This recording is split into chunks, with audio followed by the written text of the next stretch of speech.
Kasih dalam Kristus Tuhan, selamat pagi, Wanyambe. Mari kita mengawali hari baru ini dengan mendengarkan firman Tuhan yang diambil dari Injil Matius bab 5 ayat 20 sampai dengan 26. Tuhan bersamamu.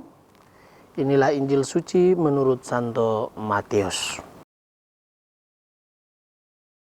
Dalam khotbah di bukit, berkatalah Yesus, "Jika hidup keagamaanmu tidak lebih benar daripada hidup keagamaan para ahli Taurat dan orang-orang Farisi, kalian tidak akan masuk ke dalam kerajaan surga. Kalian telah mendengar apa yang disabdakan kepada nenek moyang kita, jangan membunuh. Siapa yang membunuh harus dihukum.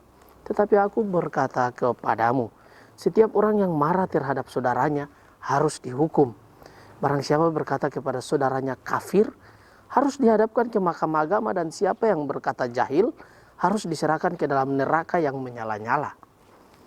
Sebab itu jika engkau mempersembahkan persembahanmu di atas mezbah, dan engkau teringat akan sesuatu yang ada dalam hati saudaramu terhadap engkau, tinggalkanlah persembahan itu di depan mezbah itu dan pergilah berdamai dahulu dengan saudaramu.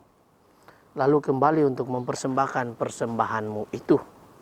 Segeralah berdamai dengan lawanmu selama engkau bersama-sama dia di tengah jalan, supaya lawanmu jangan menyerahkan engkau kepada hakim, dan hakim itu menyerahkan engkau kepada pembantunya, dan engkau dilemparkan ke dalam penjara.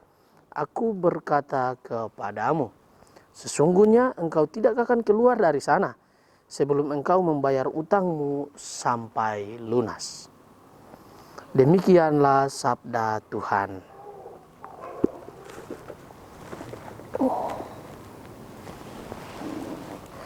Bapak, Ibu, saudara-saudari yang dikasihi dalam Kristus Tuhan, tema yang akan kita renungkan di hari ini berkaitan dengan hidup keagamaan yang baik. Dalam Injil hari ini, Yesus mengingatkan para murid agar menjalankan hidup keagamaan yang baik dan benar. Hidup keagamaan yang baik itu tidak selalu sama dengan selalu rajin ke tempat ibadah. Belum tentu, dan hal itu tidak cukup menurut Yesus, karena bisa saja orang rajin beribadah tetapi hidup mereka tetap jahat. Dalam Injil hari ini, Yesus memperluas pemahaman tentang hidup keagamaan yang baik. Pemahaman lama yang lazim tentang orang yang hidup keagamannya baik adalah mereka yang setia melaksanakan kewajiban-kewajiban agamanya. Yesus memperluas dan memperdalam pemahaman orang-orang yang lama atau pemahaman yang lama itu. Orang yang hidup keagamaannya baik adalah tidak suka marah dan tidak suka berkata kasar dan tidak kejam dan tidak menaruh dendam dan mau berdamai dengan orang lain. Yesus menghendaki manusia memiliki hati yang bersih, yaitu hati yang bebas dari sikap menghina, memfitnah, memaki-maki, menipu, dan kejahatan lainnya, serta memiliki relasi yang baik dengan sesama. Doa dan korban persembahan yang dipersembahkan kepada Tuhan hendaknya dilandasi oleh hati yang bersih dan penuh damai.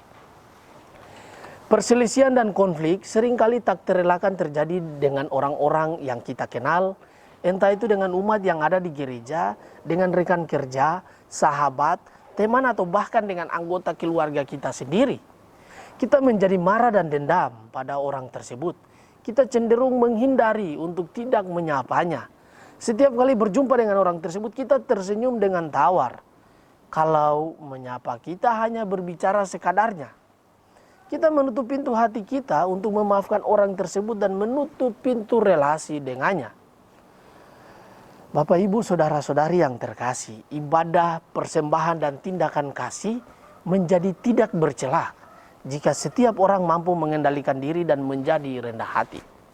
Persembahan kasih dalam ibadah bukan tempat pencucian harta benda yang seakan dapat membersihkan segala dosa kita.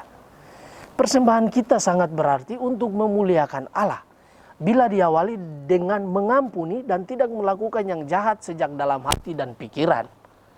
Kemurnian persembahan kita kepada Allah semakin nyata di saat pikiran dan hati kita tulus, ikhlas dalam perbuatan kita setiap hari. Hiduplah dalam damai dan sukacita.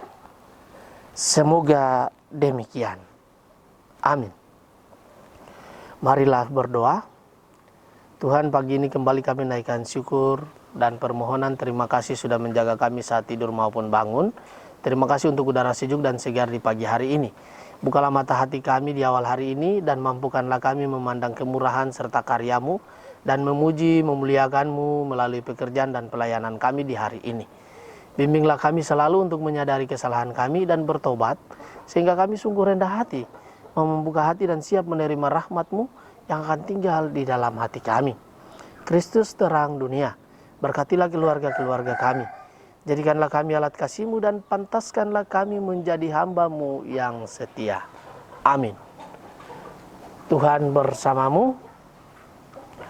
Semoga kita sekalian, semua orang yang kita kasih dan kita doakan, juga seluruh aktivitas kita sepanjang hari ini, senantiasa dibimbing, dilindungi, dan diberkati oleh berkat Allah yang kudus, Bapa dan Putra dan Roh Kudus. Amin.